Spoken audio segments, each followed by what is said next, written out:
მოგესალმებით, ძვირფასო მეგობრებო, ტაროს კუთხე არის ჩემი გვერდი, პირადი კონსულტაციები არის ფასიანი. და დღეს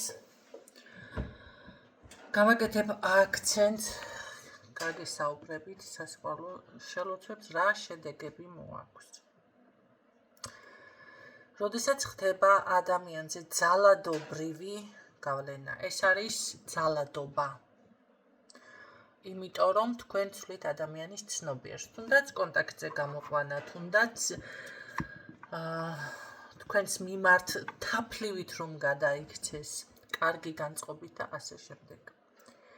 კონკრეტული ადამიანის დასახელება, როდესაც ხდება, აი ეს და ეს ადამიანი, ეს უკვე არის ძალადობა, ეს არის უკვე ადამიანის ცნობიერის შეცვლა, გზების შეცვლა, ცხოვრების შეცვლა, სურვილების შეცვლა. მე არ ვსაუბრობ აქ უპატივცემულობაზე, რომ სხვის თავისუფლებას თქვენც უნდა მიანიჭოთ, ესე ვთქვათ, ცოტა პატივისცემა გამოხატოთ, იმიტომ რომ თვითონ ჩვენთაგანს ღმერთმა, დედაბუნებამ, რაც გწამთ, სამყარომ გვიბოძა თავისუფალი ნება. და თქვენ ამ ნებას ართმევთ ადამიანს. ეს არის მკვლელობა, სულიერი მკვლელობა ადამიანის. იმიტომ რომ ადამიანი რო ცნობიერს დაკარგავს, ამ შემთხვევაში ის ადამიანი უკვე წარმოიქმნება მარტო ფიზიკური სხეული, იმიტომ რომ სული უკვე შენ მიითვისი ამ ადამიანის. მარტო სხეული, ესე რომ ვთქვათ, ხორცშესხმული, რომელიც კარგავს ყველანაირ ფუნქციას, სხვათა შორის, შეიძლება ცხოვრების ხალისიც დაეკარგოს ადამიანს, გარდა ამისა, ეკეტება ფინანსები, ჯანმრთელობის პრობლემებიც ხდება და მინდა გავაკეთო აქცენტი. ეს არ არის შავმაგიური შელოცვა, ეს არის რაღაც ისე ლაითი და არა, კი ბატონო, არსებობს პატარა მანიპულაციები, პატარა რომ შეუღიტინო ადამიანს, მაგრამ ყველა შელოცვა არის შავმაგიური. სასიყვარულო შელოცვა, რომელიც ადამიანის ცნობიერს ცვლის, გინდის დარქვი, გინდეს დარქვი, მანიპულაცია, ეს არის ყველა შავმაგიური. მაინც ის თემა, რომ არ დაზარალდებით, ან თქვენ, ან ის ადამიანი, მისი ენერგეტიკა, ეს არის ზღაპრები. თუ რომელიმე ეზოთერიკოსი თქვენ ამას გეუბნებათ, რომ შელოცვას გავაკეთებ და აქ თქვენ არ დაზარალდებით, ან ის ადამიანი არ დაზარალდება, უნდა გაიქცეთ ასეთი ეზოთერიკოსიდან. როდესაც გინდათ თქვენთან თაფლივით დადნეს, კეთილი განწყობილი იყოს და ასე შემდეგ. პატარა მანიპულაციები კიდევ შეიძლება ადამიანმა რაღაცნაირად გადაიტანოს, ესე რომ ვთქვათ, მაგრამ დანარჩენი არ არის სავალდებულო, მანდა მაინც სასაფლაოზე სირბილი. შელოცვები ხდება, რა თქმა უნდა, ტექსტით, ანუ სიტყვებით, ვოლტებით. ვუდუს, რა ვიცი მე, საქართველოში ვუდუ იცის ვინმე საერთოდ. მაგრამ ესეთნაირად, კი ბატონო, სასაფლაოზე, მაგრამ აუცილებელი, რადგან სასაფლაო არ გაიგონეთ და ეს რა ქვია, შავმაგიურში არ გადის იფიქროთ, ასე არ არის. გარდა ამისა, ადამიანის ფსიქოლოგიური ქცევები, როდესაც მასზე არის მაგიური შელოცვა. როგორი ხდება ის ადამიანი? გონიათ, რომ თუ თქვენ დაადებილებთ ფსიქოლოგიურად, მაშინ ის იქნება თქვენს მიმართ ძალიან თბილი მოსიყვარულე და არანაირი რეაქცია არ ექნება. ესე მე შოკივით აიღებთ, გადადებთ იმ კუთხეში, მოგწყინდებათ, გადმოდებთ ამ კუთხეში და საერთოდ თუ აღარ გენდომებათ, მაშინ ამოკრავთ პანჩურს და მოისროლით სახლიდან. არ ექნება არანაირი რეაქცია. მაგრამ თუ ფსიქოლოგიური დადებილება სრული ამ სიტყვის მნიშვნელობით არ მიმდინარეობს, მაშინ ადამიანი ხდება უცაბედად ცივი, აგრესიული, ეჭვიანი, კონტროლის სურვილი, თქვენს მიმართ, რა თქმა უნდა, დამოკიდებული, გაქცევის სურვილი თქვენგან, სხვისგან, შეიძლება მომენტალურად სხვასთან კი ბატონო წავიდეს. ხო გინდა თქვენთან მოსულიყო? არა, სხვასთან წავა პირველად სხვასთან წავა ყოველ შემთხვევაში. დეპრესიული ფონი, ალკოჰოლი, ნერვული აშლილობა, რა თქმა უნდა, დამოკიდებულება სხვადასხვა მოსაწევებზე, აგრესიული, ენერგეტიკიდან დაცლა, სიცარიელი შეგრძნება, დაღლა, ცუდი სიზმარი, აი კოშმარები რომ არის, რაღაცა კონკრეტულ შეიძლება სახეებს ნახულობს სიზმარში, ახლა ეს შეიძლება რეალურადაც ნახოს, ჰალუცინაციების დონე მატყულობს, გააჩნია ვისთან როგორ. მაგრამ შემდეგი შედეგები ეს არის. და ასევე აი როგორ არის ტანჯვა, ადამიანი იტანჯება, იმიტომ რომ ბმა ხდება თქვენთან, გამობმული არის.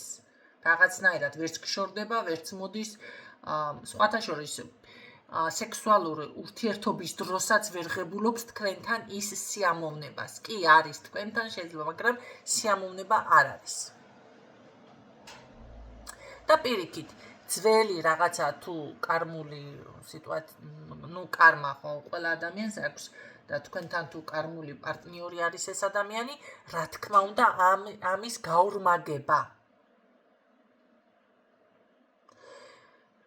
და ადამიანი დაგიბრუნდებს, შეიძლება კი მოვიდეს თქვენთან, მაგრამ დაბრუნდება ტკივილით. იგივე მდგომარეობის კიდევ იგივე მოქმედებების სხვადასხვა ადამიანებთან იგივე სცენარების განმეორება და სასიყვარულო მთლიანად ბლოკი, ანუ ვეღარ შედის ადამიანი სხვა ადამიანებთან კონტაქტში ნორმალურად. შესაძლებელია ასევე სხეულზე გამოვლინება ჰქონდეს.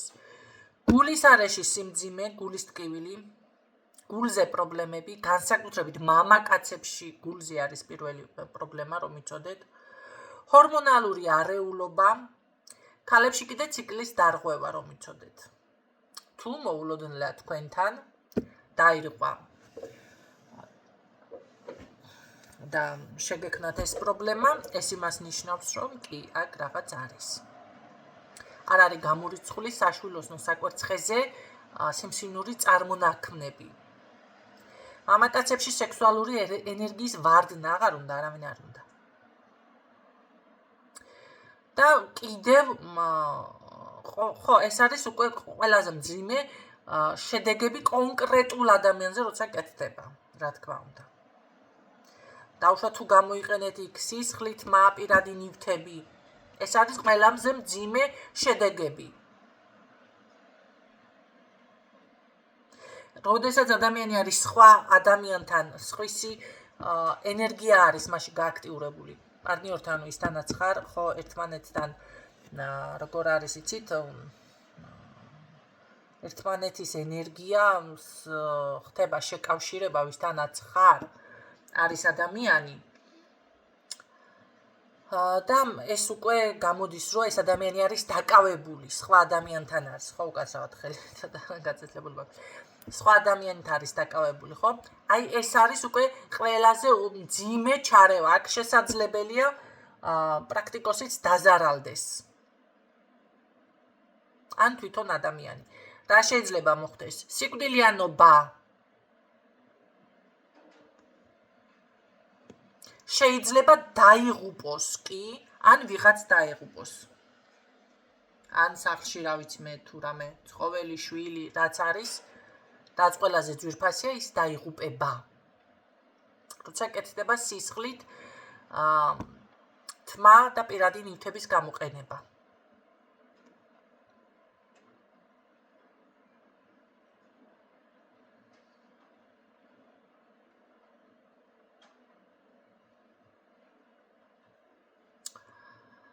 აი ეს არის ყველაფერი და კიდევ ახლა ვფიქრობ, რამე ხომ არ გამომჩა, მაგრამ ძირითადი მონახაზი, რაც სასიყვარულო შელოცვას მოყვება.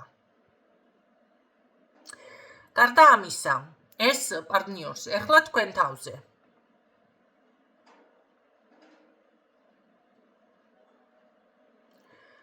თქვენ სამუდამოდ იზიანებთ კარმას.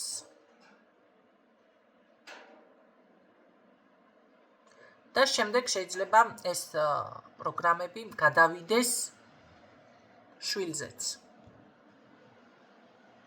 საგვარეულო ხაზი მთლიანად ზიანდება.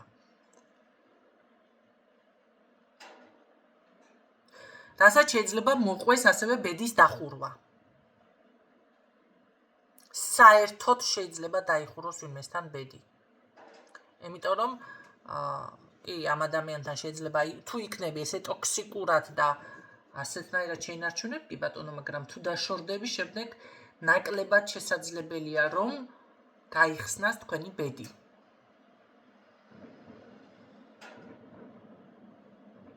ნაკლებად. ეს არის ადამიანი გადააქციოს ზომბად.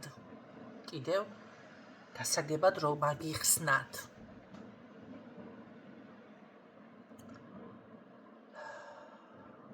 ესეთი შედეგები თუ გსურთ, შეგიძლიათ ისევ გააკეთოთ სასიყვარულო შელუცვები. რაც შეეხება, მე პირადად არ მუშაობ და ვინმე არ მომწეროს, არ მითხრას, რომ სასიყვარულო შელუცვა ესეთი რაღაცა გამიკეთე.